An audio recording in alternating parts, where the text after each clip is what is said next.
যতদিন পর্যন্ত 10টা আলামত প্রকাশ হচ্ছে না ততদিন পর্যন্ত কিয়ামত হবে না। কয়টা আলামত?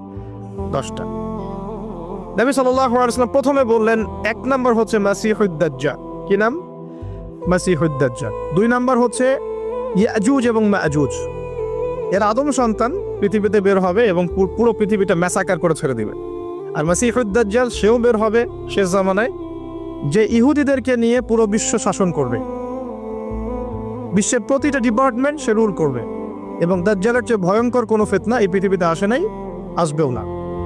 প্রত্যেক নবী তার কওমকে দাজ্জাল সম্পর্কে সতর্ক করেছিলেন, এমনকি নূহ আলাইহিস সালাম পর্যন্ত তার উম্মতকে দাজ্জালের ফিতনা সম্পর্কে সতর্ক করেছিলেন। নবী সাল্লাল্লাহু আলাইহি ওয়াসাল্লাম বলেছেন যে তোমরা যদি সূরা কাহাফ তেলাওয়াত করো, প্রত্যেক জুমার দিন সূরা কাহাফ তেলাওয়াত করো, অথবা সূরা কাহাফের প্রথম 10টা আয়াত শেষ 10টা আয়াত মুখস্থ রাখো, ইনশাআল্লাহ তাআলা মাসিহুদ দাজ্জাল তোমাদের কোনো ক্ষতি করতে পারবে না।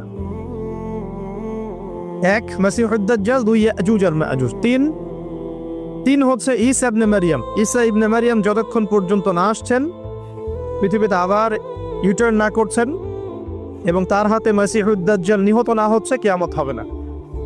4 দাব্বাতুল আরদ, অর্থাৎ পৃথিবীর ভিতরে একটা প্রাণী আছে, মাটি ফেরে এই প্রাণীটা বের হবে কিয়ামতের আগে আগে, এবং এই প্রাণীটা মানুষের সাথে কথাবার্তা বলবে, কথা বলতে পারা প্রাণী। এ যতক্ষণ বের হচ্ছে না কিয়ামত হবে না ইনশাআল্লাহ তাআলা। কটা বললাম? 4টা। 5 হচ্ছে দুখান বা ধোঁয়া। এই পুরো পৃথিবীর আকাশটা একটা নির্দিষ্ট সময় পর্যন্ত ধোঁয়ায় ছেয়ে যাবে এবং হতে পারে, আল্লাহু আলাম, হতে পারে যে সূর্যের আলো পৃথিবীতে পৌঁছাবে না, এমন ধোঁয়া হতে পারে। পুরো পৃথিবীটা ধোঁয়ায় ছেয়ে যাবে, এটা সূরা দুখানের মধ্যেও বলা আছে। এটা 5।